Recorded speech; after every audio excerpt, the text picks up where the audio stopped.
Seorang wanita parubaya berdiri di samping seorang tukang daging.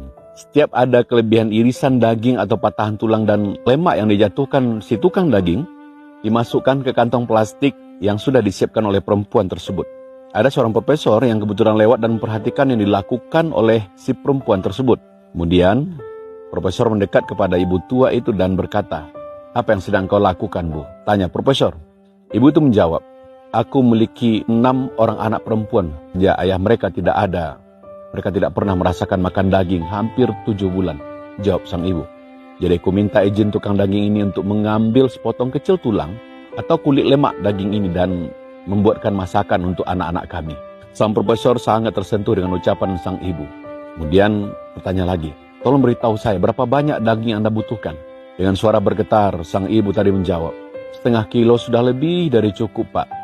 Ujarnya, "Tolong berikan ibu ini 2 kilogram daging dan setiap minggu ia akan datang ke sini untuk mengambil 2 kilogram daging dan saya akan bayar hari ini untuk kebutuhan daging ibu ini selama 1 tahun ke depan," kata sang profesor.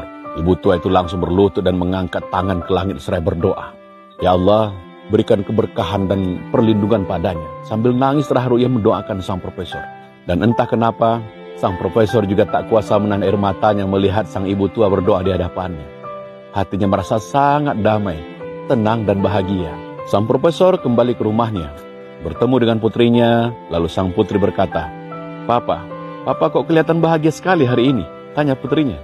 Dan sang profesor menceritakan semua yang dialaminya dengan ibu tua dan tukang daging.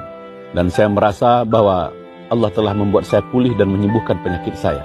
Saya bahkan merasakan kekuatan aneh mengalir dalam tubuh saya.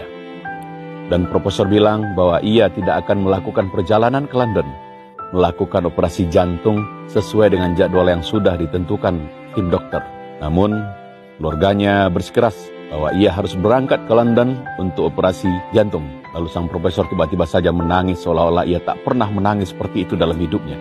Karena ia tidak tahu bagaimana kondisi setelah dioperasi. Sampai di London, sang profesor berada di rumah sakit dan dibersamai oleh tim medis yang sama yang pernah memeriksa kasus penyakitnya selama ini. Disampaikan oleh tim medis bahwa profesor harus terlebih dahulu melakukan pemeriksaan cepat sebelum dioperasi. Dan kawan-kawan tahu apa yang terjadi. Subhanallah. Setelah dilakukan pemeriksaan, sesuatu yang menakjubkan terjadi. Para dokter bergumam, "Periksa ulang ia, pindai sekali lagi. Bawa file-file lamanya ke sini," ujar dokter kepada tim medisnya. Sang profesor terkejut dan bertanya pada dokter, "Dokter, apa yang terjadi, Pak? Apa yang terjadi dengan saya?" Namun dokter malah balik bertanya, "Apa yang Anda lakukan beberapa hari ini, Profesor?" "Tidak, saya tidak melakukan apa-apa." Kemudian dokter memberitahu bahwa arteri yang sangat membutuhkan ekspansi, sekarang kondisi sangat-sangat baik, ujar sang dokter, dan tidak memerlukan tindakan operasi, ujar sang dokter, dengan wajah berkaca-kaca dan sumringah. Dokter kembali bertanya, "Apa yang sudah Anda lakukan di sana?" Dan profesor hanya bisa meneteskan air mata. Dengan suara berat dan tertahan, sang profesor menjawab, "Aku hanya memiliki perdagangan yang tulus dengan Allah Subhanahu wa Ta'ala," sambil menyeka air matanya. Kawan-kawan, apa yang tidak mungkin dalam hidup kita? Ketika Allah mengatakan kun, maka pasti fayakun. Maka jangan sekali-kali pernah berpikir panjang untuk melakukan kebaikan, apapun itu. Maka keajaiban akan terjadi dalam hidup Anda. Semoga menginspirasi. Assalamualaikum warahmatullahi wabarakatuh.